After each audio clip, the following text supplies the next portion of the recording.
인사드리겠습니다. 감사합니다. 장하길 목사입니다.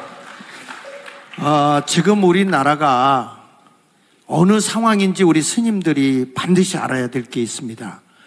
이 안토니오 그람시라고 하는 사람이 칼 마르크스가 공산주의를 만들어가는 과정에서 공산화가 될 듯 하다가 안 된 거예요.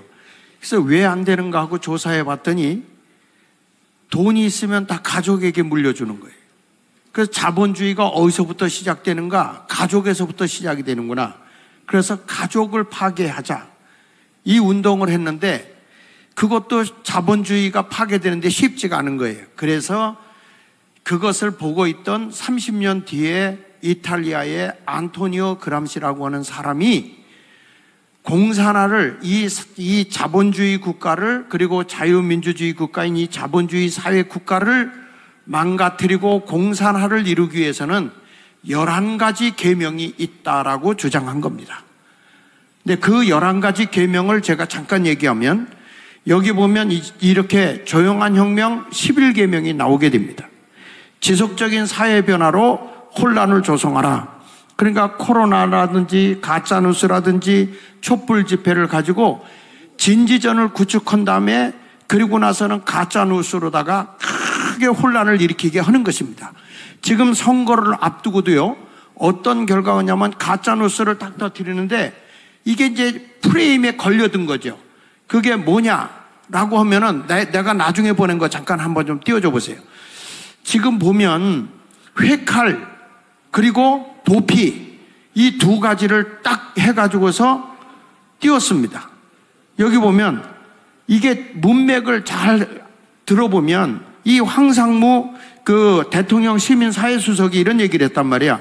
과거에는 이렇게 할 때에 잘못된 사람 보면 정보부에서 칼을 가지고 회칼을 가지고 들어가서 두 방을 찔렀다 이런 얘기를 한 거예요. 그러나 지금의 정부는 그렇지 않다라고 얘기한 것을 가지고 뭘로 했냐? 회칼 사건으로 딱 프레임을 거는 거예요. 여러분 가짜뉴스를 어디서 먼저 터뜨린지 아십니까? MBC에서 터뜨린 겁니다. 그리고 이거 프레임에 딱 걸려버리니까 여론이 막 나빠지고 선거를 이용해 보면서 이 보수우파가 맥을 못 치는 겁니다. 또 하나 넘겨서 보시면요. 여기에 보면 이 사람은 이전 도피해라고 했잖아요. 조사도 안 했습니다. 수사도 안 했어요.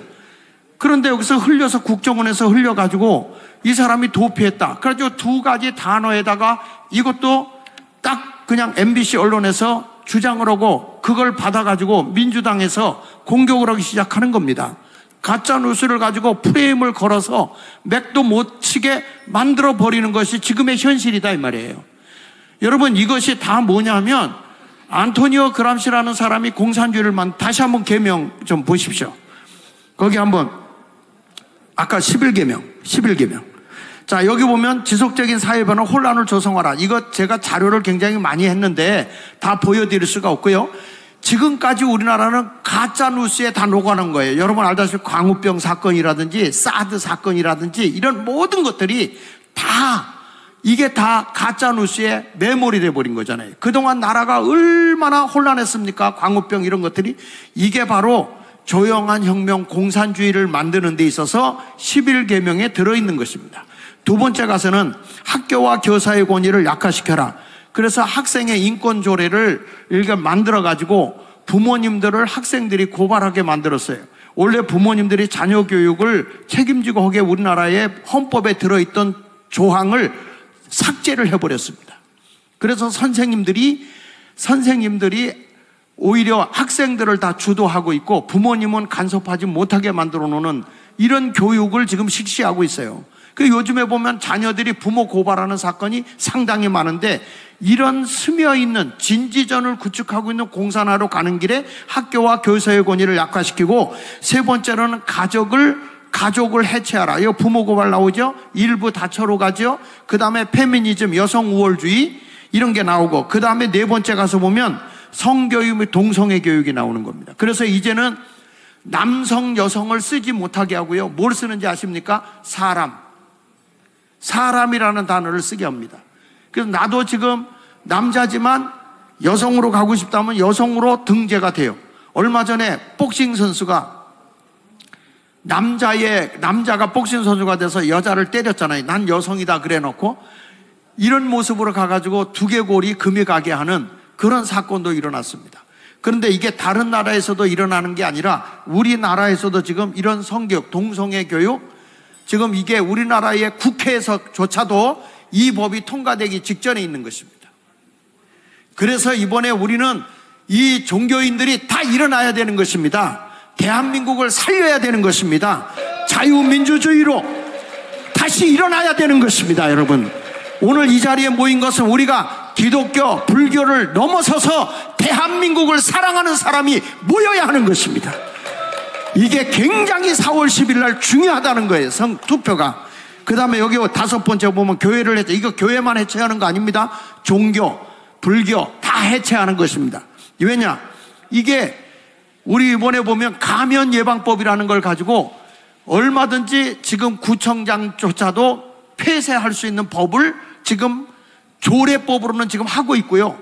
법에 지금 상정되어 있는 상태라는 것을 알아야 됩니다. 그러니까 제가 이 말씀을 드리는 거는 지금 우리나라가 이 안토니오의 11계명이 전부 다 진지전을 구축해서 다 넘어가 있어요. 저는 이번에도 저 국민의힘을 보면서도 공천한 걸 보면 이게 국민의힘도 진지전에 먹혔구나 이런 생각이 드는 거예요. 그래서 우리 종교인들이 깨어나야 되는 겁니다. 국민을 깨워야 되는 것입니다. 이 백성을 깨우쳐줘야 되는 것입니다. 우리 이거 포교가 아닙니다. 나라를 바르게 세워야 된다 그 말입니다. 그래서 오늘 이 자리에 모인 것입니다. 여러분, 여기 6번째, 대량 이주와 이민을 만들어 정체성을 파괴하라. 우리나라 대한민국의 정체성을 파괴시키는 겁니다. 이민자들을 많이 불려들여서. 그 다음에 인종차별을 범죄로 규정하라. 차별금지법을 만들었는데 이게요, 포괄적 차별금지법을 만들어요. 그래가지고 이 포괄적 차별금지법이라는 걸 다시 말하면 평등법이라는 거예요. 그래서 만약에 우리가요, 이 법이 통과되잖아요. 사상적 평등법이 있는데 나는 공산주의가 싫어요 하면 사상적으로 이게 걸리는 겁니다. 그러면 거기에 더 무서운 게 뭐가 있냐면 징벌적 손해배상이 있는 거예요. 징벌적. 그래가지고 거기에 벌금이 매겨지는데 나는 이 공산주의가 나빠요 라고 하는 것에 대해 수치감을 느꼈다고 고발하면 최하 500만 원이 나와요. 근데 이거를 이리때 같이 그 변호사들이 달라붙어 가지고요, 1000명, 2000명 모여가지고서 고발을 하게 되면 징벌적 손해배상에 최저가 1인당 100만 원이에요. 그러면 1000명이 모이면 얼마를 하느냐? 10억입니다. 10억. 그러면 이런 일들이 일어나고 있는 이 법을 통과시켜서 입을 벙어리를 만들어서 대한민국을 공산화를 만들겠다는 이 법이 1984년도부터 이미 우리나라는 진지전을 구축해서 다 먹혔어요. 다 먹혔어 지금. 이걸 깨어 일어나야 된다 이거예요. 그 다음에 여기 보십시오. 사법시 스템을 신뢰할 수 없더라. 법을 신뢰하지 못하게 하라. 그러니까 여러분, 범법자들이 지금 당을 만들고 난리치고 있잖아요. 범법자들이 감옥 안 가고 더 설치고 있잖아요. 도대체 대한민국이 법치국가입니까? 아니면 범법자의 나라입니까? 잘못한 거 있으면 책임을 져야 되는 거 아닙니까? 이런 거에 쏘가 넘어가서는 안 된다 이거예요 지금. 이게 다 안토니오 그람시의 대한민국의 법을 파괴시키는 거예요. 그래서 저들이 안 되면 뭐냐, 직접 민주주의 하겠다는 거잖아요. 막 파고 들어갑니다. 여러분, 지금 우리나라에 전국 민회라는 게 있습니다. 주민자치법에 의해서 정치적 관여해가지고 민회를 만들어가지고 마을에 뭐가 생긴지 아세요? 마을공화국이 생겼어요. 이것을 전체적으로 연합하면 뭐라고 얘기하는지 아십니까? 전국인민민주마을공화국. 그게 지금 여러분들 이 핸드폰으로도 보면 전국 민회를 치면 다 떠요. 지금 대한민국이 하부 조직까지 다 뻘거졌습니다, 여러분. 그래서 지금 깨어나야 되는 겁니다, 스님들이. 깨어나야 돼. 다시 한번 대한민국의 나라를 바로 세우는 운동에 우리가 다 일어나야 되는 것입니다. 우리가 모르고 있을 때 나라는 아이들이 다 병들어가고 있는 거예요. 이런 것을 우리가 깨우쳐야 됩니다. 오늘 이 자리에 모였다 헤어지지 말고요, 알고 가셔서 대한민국을 살립시다.